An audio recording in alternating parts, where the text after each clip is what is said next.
Snow White and the Seven Dads. Snow White appears at the televised court of King Jeremy, where DNA testing will tell her, and the live studio audience, whether the dwarf on stage is the father of her child. Once upon a time there was a wise ruler named King Jeremy. He lived in a great TV studio inside a castle and spent his time listening to the grievances of the common people. Every morning he sat on his golden throne while his subjects unburdened themselves in front of him and his live studio audience. King Jeremy would then pass judgment on the cases that came before him, all of which were broadcast throughout the realm to be heard by the people, except for the ones who had jobs and weren't watching television at 10 a.m.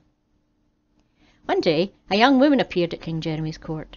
Her skin was white as snow, her lips as red as blood, and her hair as black as ebony. Her name was Snow White, and she brought with her a small child. The king listened kindly to her story, and then he brought her before his live studio audience. "Meet Snow White, ladies and gentlemen," said King Jeremy. "She says that the father of her child won't face up to his responsibilities. Take a seat, Snow White." The townspeople in the king's audience applauded politely. "Now, in the dressing chamber, Snow White," said King Jeremy, "you told my research wench that this all started when your stepmother tried to kill you." The townspeople gasped. "It all started, wise Majesty," said Snow White, "when my father got remarried to my proud and arrogant stepmother. As I grew up, I became ever more beautiful, beautiful even as the light of the sun. One day her magic mirror told her that I was much fitter than she was, and she—" "Hold on," said the king. "Are you telling me on national television that your stepmother had a magic mirror?" "I am, Majesty," said Snow White. "At the end of the day, it basically told her that I was way fitter than her, so she summoned a huntsman to take me out into the woods to kill me and bring my lungs and liver back so that she could feast on them." "Imagine that audience," said King Jeremy, shaking his head slowly to demonstrate his disapproval. "But he didn't kill you, did he? He just pretended that he had, leaving you instead to wander the forest alone, until you came across a little house and went inside in order to rest. And according to my researchers, you found a little table with 7 little plates and 7 knives and forks and 7 mugs as well. And against the wall there were 7 little beds. And to whom did those beds belong, Snow White?" "Dwarfs," said Snow White. "And one of these dwarfs, you say," said the king, "is your child's father?" "Yes, Majesty," said Snow White. After dark the dwarfs returned home from a day in the mountains digging for gold to make sovereign rings with. They lit their 7 candles, and as soon as it was light in their house they saw that I had been there. The first one said, "Who's been sitting in my chair?" The second one said, "Who's been smoking my fags?" The third one said, "Who's been drinking my cider?"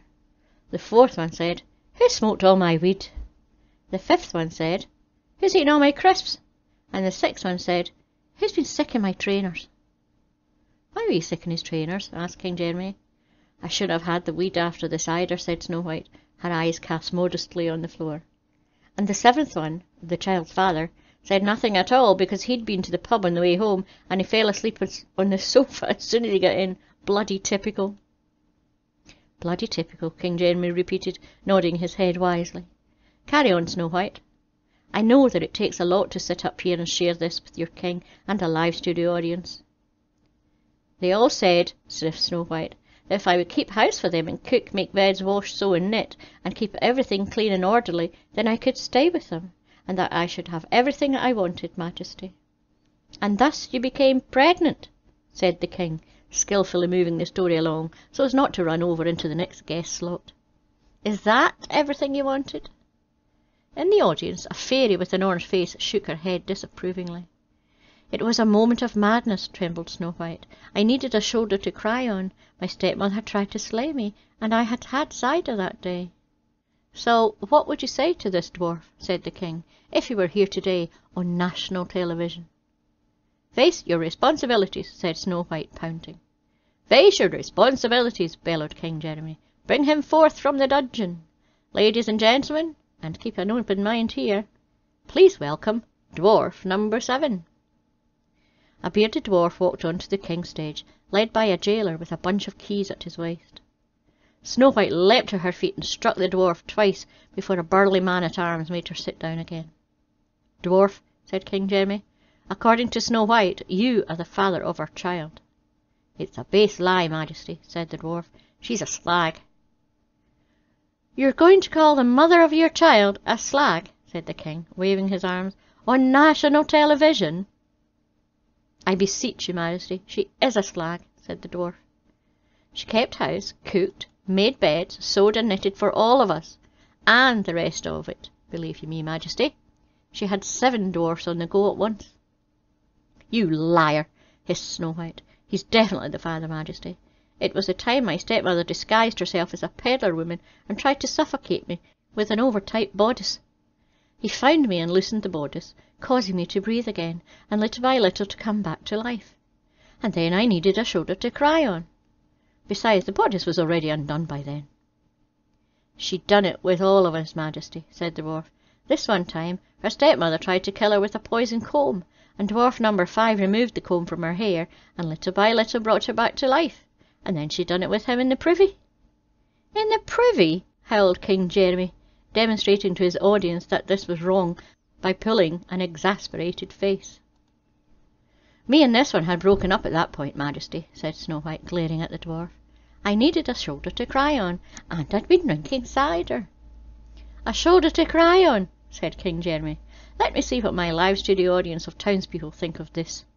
With that, the king stepped down from his throne and handed a microphone to an elf wearing a baseball cap in the front row. At the end of the day, said the elf, you've got to have respect. The townspeople cheered and clapped, and the king nodded sagely. Whatever, said the dwarf, with an ill-tempered shrug. At the end of the day, look at you, shouted King Jeremy. The king quickly checked that the man-at-arms was nearby, and then leapt up onto the stage and waved his finger fiercely at the dwarf. You're a jumped-up layabout who's not fit to be father to a mischievous foundling, he yelled. Take a good look at yourself. You're good for nothing but mining precious metal in the mountains. We're talking about a child here, a tiny child. The very sight of you makes me want to spew hot blood. Why this girl is still with you, I don't know. I'm breaking up with him, King Jeremy, said Snow White, folding her arms. Stop fucking texting me then, snapped the dwarf. Although the viewers at home did not hear this because a trumpet was sounded over the swear word. You keep on texting me too, said Snow White. You always started. Whatever, said the dwarf. You'll be calling me later today because I'm famous now. If you're not doing it with the other dwarfs, that is. The audience howled, and a milkmaid made an obscene gesture at the dwarf. Whatever, he mumbled. She did it with all my mates. You did it with all his mates, said the king to Snow White, shaking his head again. How do you respond to that vile accusation? I needed a shoulder to cry on, Snow White shrugged, and I'd had cider. Bring them out, shouted the king. The door swung open, and 6 more dwarfs walked in, looking dejected. I thought we were getting married, one dwarf shouted at Snow White. I want my CDs back, shouted another. You didn't even cook and clean, bellowed a third, who sported several gold earrings. All you did was sit around watching daytime television. One dwarf head-butted another, and was restrained by the burly man-at-arms. You all disgust me, said the king. I could physically vomit. However, let's settle this once and for all by asking the DNA crystal ball who the father is. A wizened sorcerer appeared on the stage in a swirl of mist, holding a crystal ball. King Jeremy gazed deeply into it, and a deathly hush fell over the townspeople. The father is, said the king, raising one eyebrow at the audience. The first dwarf inspected his fingernails, while the other dwarfs all glared at each other. The father is, repeated the king. Who? Said Snow White excitedly. None of them, the king said. Apparently, the father is some handsome prince. At this, the townspeople roared louder than ever. I needed a shoulder to cry on, yelled Snow White, looking at the glowering dwarfs, and I'd had cider. After the break, said the weary King Jeremy, we'll meet Gretchen. She says she's worried sick about her son because he keeps running away from home. He says that she's overprotective because he's made of gingerbread. Don't go away, viewers. The end. Don't forget to like and subscribe and press the wee bell notification. And a huge big thank you to all my subscribers and patrons. See you next week. Bye bye.